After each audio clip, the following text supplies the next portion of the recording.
नमस्कार दोस्तों, आप सुन रहे हैं मेरी कहानी मेरी जुबानी। राजीव बॉम्बे में एक मल्टीनेशनल कंपनी में जॉब करता है और शादी को लेकर बहुत ही संकोची है। पता नहीं मैं किस लड़की से शादी कर पाऊंगा, फाइनली शादी कर भी पाऊंगा या नहीं, राजीव कंफर्म नहीं है। क्योंकि राजीव जब भी किसी लड़की के बारे में सुनता है तो उनमें खामियां निकालने लगता है। कभी उसकी पढ़ाई लिखाई पूछने लगता है तो कभी उसका रहन सहन, किस शहर से बिलोंग करती है, क्या करती है, फ्यूचर में एम क्या है। 50,000 शर्तें हैं राजीव की, इसीलिए शादी का डिसीजन नहीं ले पा रहा है। राजीव के परिवार वाले गांव में रहते हैं और परेशान हो गए हैं। न जाने कितने रिश्ते लेकर आए हैं राजीव के लिए, लेकिन वो हाँ नहीं कर पाया है। उसका मन ही नहीं मान पाता है शादी के लिए। राजीव की बुआ दिल्ली में रहती है और बुआ की बेटी की शादी है। बुआ की बेटी पहले ही राजीव भैया से जिद कर बैठी है कि मेरी शादी में भैया आपको आना ही होगा, वो भी अच्छी खासी 1 हफ्ते की छुट्टी लेकर, वरना कभी बात नहीं करूंगी आपसे। बुआ की बेटी के साथ बचपन से बड़ा हुआ है राजीव और काफी लगाव है उससे। बहन छोटी है, इसीलिए राजीव पहले ही अपने दफ्तर में 1 हफ्ते की छुट्टी की अर्जी दे चुका है कि मुझे दिल्ली जाना है, बहन की शादी है। छुट्टी भी मंजूर हो गई है। राजीव शादी को लेकर काफी उत्साहित है। राजीव बॉम्बे में बहन के लिए खूब सारी शॉपिंग करता है। शादी के बहुत अच्छे अरेंजमेंट करके वो दिल्ली के लिए निकल जाता है। दिल्ली जब अपनी बुआ के यहाँ पहुँचता है तो राजीव के मम्मी पापा पहले से वहाँ पर आ चुके हैं, छोटी बहन भी आ चुकी है। राजीव की खूब मेहमान नवाजी होती है। सभी कहते हैं तुम बॉम्बे वाले हो गए हो, आजकल दिल्ली अच्छी नहीं लगती, पहले तो अक्सर आ जाया करते थे। लेकिन राजीव कहता है क्या करूं बुआ, 1 दिन की भी छुट्टी नहीं मिलती, माँ पापा से मिलने तो जा ही नहीं सकता।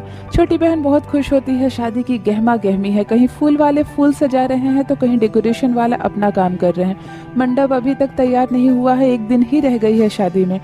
राजीव को भी बैठने का मौका नहीं मिलता है। भाई लोग खींच कर ले जाते हैं कि चलिए राजीव भैया बहुत सारा काम पड़ा है, लड्डू शादी के बाद खाइएगा, पहले काम कीजिए। राजीव को बहुत खुशी हो रही है, वो बहन की शादी में भाग भाग कर काम कर रहा है। डेकोरेशन वाला भी कंप्लीट काम कर दिया है। रात होते होते मंडप भी पूरा सज गया है। बहन के हाथ में कल लगनी है मेहंदी और है मेहंदी का एक अच्छा कार्यक्रम जिसमें सारी सहेलियां आने वाली है और एक डांस प्रोग्राम भी होने वाला है। राजीव काफी उत्साहित है। राजीव बहुत सुंदर सा कुर्ता पैजामा और शेरवानी लेकर गया है कि बहन की शादी में मैं पहनूंगा। मेहंदी के कार्यक्रम में सभी सज धज कर तैयार होते हैं। मेहंदी लगाने वाली भी आ जाती है। बहन को मेहंदी लग रही है और है एक संगीत का कार्यक्रम। बहुत सारी लड़कियां आई हुई है और सभी किसी न किसी गाने पर उठकर डांस कर रही है। लेकिन राजीव की किसी भी लड़की में कोई दिलचस्पी नहीं है, उसे लड़कियों में ही दिलचस्पी नहीं है। माँ पहले ही कह चुकी है बुआ से कि दीदी अगर कोई लड़की हो राजीव के लिए तो प्लीज बताइएगा, हम लोग तो पसंद नहीं कर पाए। राजीव सब में खामियां ही निकालती है। बुआ हंसकर कहती है दिल्ली वाली मनचली लड़कियां चलेगी तो कहो तो मैं राजीव की शादी दिल्ली की लड़की से लगा देती हूँ। राजीव सुन लेता है ये बात, हंसकर कहता है हाँ हाँ बुआ, क्यों नहीं, दिल्ली की लड़कियां मैं भी सुना हूँ बहुत मनचली और चंचल होती है, मुझे बहुत पसंद है ऐसी लड़कियां, अगर कोई लड़की हो तो बताना। तभी राजीव की नजर एक लड़की पर पड़ती है। वो उठकर डांस कर रही है बहन की शादी में। बहुत खूबसूरत लहंगा पहना है उसने, उसके खुले बाल राजीव को बहुत आकर्षित कर रहे हैं। वो बहुत सुंदर डांस कर रही है और सभी उसकी तारीफ कर रहे हैं। सबके मुंह से यही निकल रहा है भावना तुम बहुत ग्रेट हो, भावना क्या डांस करती हो, भावना तुमने झुमके कहाँ से दिए।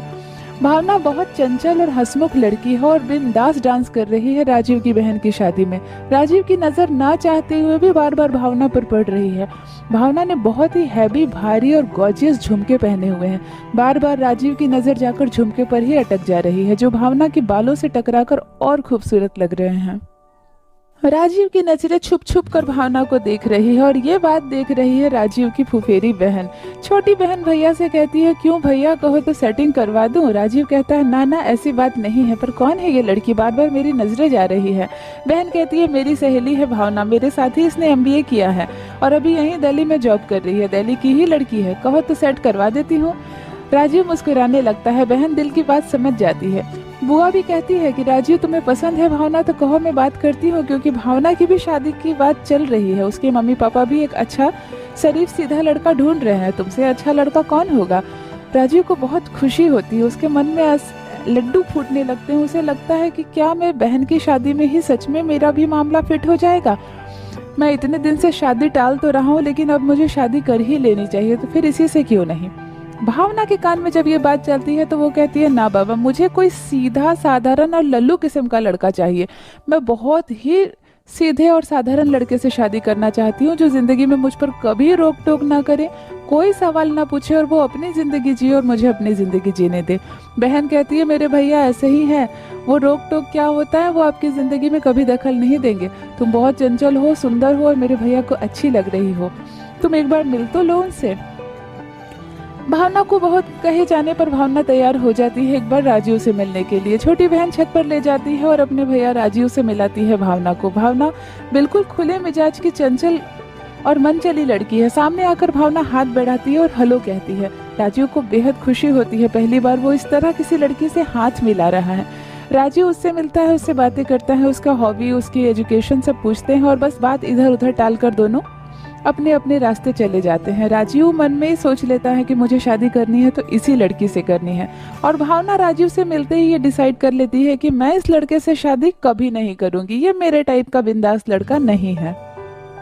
राजीव अपने बुआ से कहता है, बुआ मुझे फाइनली एक लड़की पसंद आ गई है, प्लीज मेरी सेटिंग करा दो ना, अगर आप लोग चाहते हो मेरी शादी हो तो मुझे इसी लड़की से शादी करनी है, मुझे भावना बहुत पसंद है। लेकिन छोटी बहन कहती है, भैया आई एम सो सॉरी, भावना को तुम पसंद नहीं आए, वो चाहती है कि मुझे एक ऐसा लड़का मिले जो मेरी जिंदगी में कोई रोक टोक ना करे, वो अपनी जिंदगी जिए और मैं अपनी मर्जी के कपड़े पहनूं, अपनी मर्जी से जहाँ जाना चाहती हूँ मुझे उससे पूछने की जरूरत ना पड़े, और मैं बिल्कुल बिंदास, चंचल और इसी तरह मनचली बनी रहूं शादी के बाद भी। राजीव को बहुत अच्छा लगता है, जिंदगी को दूसरे तरीके से देखने का नजरिया रखती है भावना। आज तक राजीव बहुत ही संकुचित माइंड से ये सोच रहा था कि पता नहीं मैं किस लड़की से शादी करूंगा, शादी के बाद मेरी जिंदगी कैसी होगी, लेकिन भावना से मिलने के बाद वो बहुत खुलकर सांस लेने लगा है। उसे ऐसा लगने लगा है जिंदगी बेहद खूबसूरत है और सच में हमें हक है अपनी ज़िंदगी को अपने तरीके से जीने का, उसमें दूसरे की दखल अंदाजी से हमारी ज़िंदगी को जीने का मज़ा किरकिरा हो जाता है। राजीव कहता है, मैं एक बार फिर भावना से मिलना चाहता हूँ। भावना को 2-3 बार समझाने पर छोटी बहन के भावना तैयार हो जाती है कि ठीक है, मैं तुम्हारे भैया से एक बार और मिल लेती हूँ। भावना जब इस बार राजीव से मिलती है तो राजीव के रंग ढंग अलग ही है। राजीव सच में बहुत खुलकर बात करता है, वो खुद ही बहुत चंचल और हंसमुख किस्म का लड़का है, लेकिन अपना स्वभाव वो बिल्कुल बदल कर रखा था। इस बार भावना से मिलकर वो कह देता है कि अगर तुम्हें मैं पसंद हूँ तो मुझे तुम्हारे साथ अपनी पूरी जिंदगी बिताने में कोई ऐतराज नहीं है, मुझे तुम बहुत पसंद हो, और अगर तुम्हें ऐसा लगता है कि मैं तुम्हारे ऊपर कंट्रोल रखूंगा शादी के बाद तो ये बात बिल्कुल गलत है। तुम बिल्कुल स्वतंत्र हो, अपनी जिंदगी आराम से जियो, और तुम्हें ही क्यों, हर लड़के को भी हक है शादी के बाद वो अपनी जिंदगी जैसे वो जीना चाहे वैसे जी सकता है। शादी पाबंदियों का नाम नहीं है, शादी तो और आज़ादी का नाम है। भावना को राजीव से मिलकर इस बार बेहद खुशी होती है और वो अपना डिसीजन चेंज कर लेती है। भावना भी अपने माता पिता से कहती है कि मुझे ये राजीव पसंद है, अगर आप लोग शादी करना चाहते हैं तो इससे बात चला सकते हैं। भावना के माता पिता को तो राजीव पहले ही नजर में भा जाता है और दिल ले जाती है राजीव का दिल्ली वाली मनचली लड़की भावना। देखते ही देखते चट मंगनी और पट ब्याह हो जाता है। महज 1.5 महीने के अंदर ही राजीव और भावना की शादी हो जाती है। फिलहाल तो भावना दिल्ली में ही अपना जॉब कर रही है और अपने माता पिता के पास रह रही है, बॉम्बे शिफ्ट नहीं की है, और राजीव छुट्टियों में बॉम्बे से दिल्ली आकर भावना से मिल लेता है। बॉम्बे में राजीव जॉब कर रहा है, लेकिन फिर भी सभी लोग जब उस दिन को याद करते हैं जिस दिन पहली बार राजीव ने भावना को देखा था और अपना दिल दे दिया था दिल्ली वाली मनचली को। तो ये थी दोस्तों दिल्ली की एक चंचल लड़की की छोटी सी कहानी। आशा करती हूँ आपको कहानी अच्छी लगी होगी। मेरी कहानियाँ पसंद आए तो चैनल को सब्सक्राइब जरूर कीजिए। बने रहिए मेरे साथ, आप सुन रहे हैं मेरी कहानी मेरी जुबानी। धन्यवाद।